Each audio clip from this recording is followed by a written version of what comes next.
Yan, sakto. Buti na lang. Kaya isi-set na natin to. Kadarating lang kasi ng regulator. Ayan. Ayan. Hinintay na yung offset niya ito. Ayan. May mga free pa yung O-rings yan. Nandito yung iba. Diyan na natin ilalagay lahat. Yung mga free na O-ring. Bali pala hindi pala pwede ito dito kasi isusuot dito yung regulator pala, i-assemble na natin. So isi-set muna natin yung regulator. 800 PSI naman to. Wala kailangan i-set na disc. Yung spring and pin lang ang isi-set natin dito. Dito.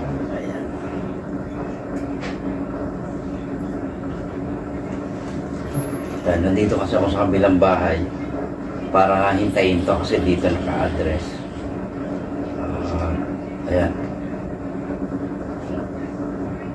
800 PSI naman, so wala tayong check ko lang dito loob kung okay siya. So ayan, maayos naman. Ayan, clear naman siya. Wala tayong ibang gagalawin dito kundi itong pin tsaka yung pin at tsaka yung spring. So ayan, kasi pag hindi natin hindi lalabas yung hangin. So ayan na siya.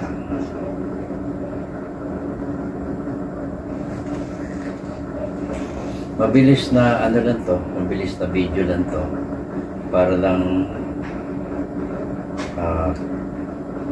lahat yan ay brand new.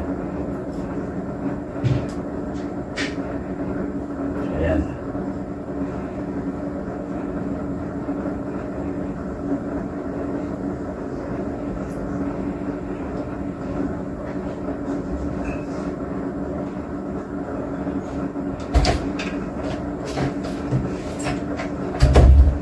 Ayan, nilak ko na.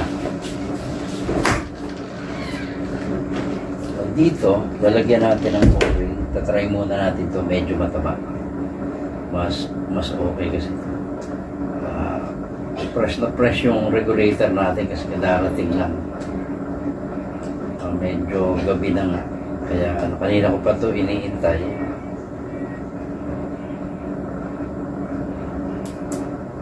Ayan, nilagyan natin ang O-ring. Tatry natin yung O-ring na yan. Kung sakto siya, kung hindi masikip. O yun, sakto-sakto. Kagat na. Yun.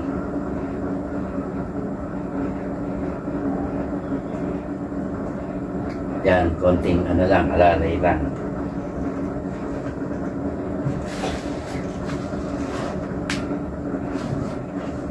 So, no.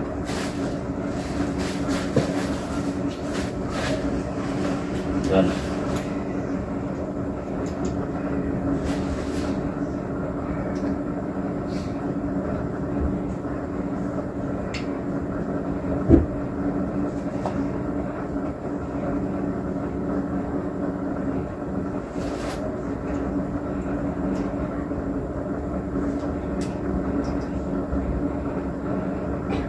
Yan, ilalak na natin yung regulator.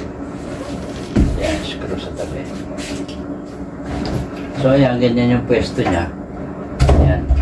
Nasa side yung yung dalawang regulator, siya. Ayan. Quick fill niya nasa kabilang side. So, ito na yung tank. Ayan. So, ito na yan. Yung tank niya. Magaan to. Tapos yung regulator niya, tsaka yung M18 by 1.5 ito. Kaya medyo matibay yung dulo ng regulator. Medyo mataba. So yan, sakto-sakto. So ganun lang.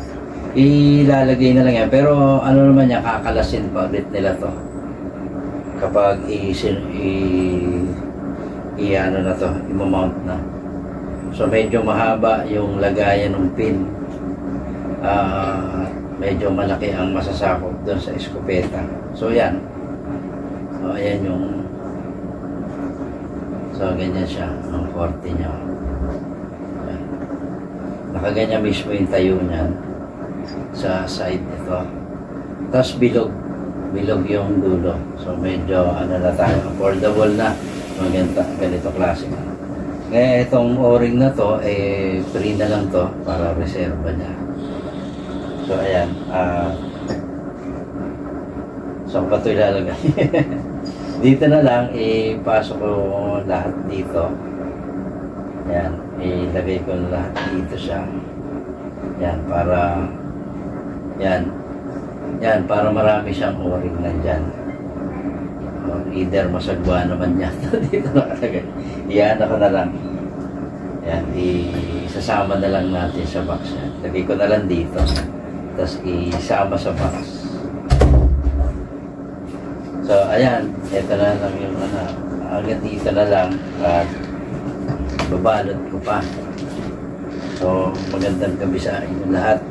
Yan, mga ganito lang yung pakaraniwang ginagawa ko. Kalimitan kasi na pumapasok sa atin ay yung mga kalimitan na pumapasok is yung mga PCP talaga, mga inboard.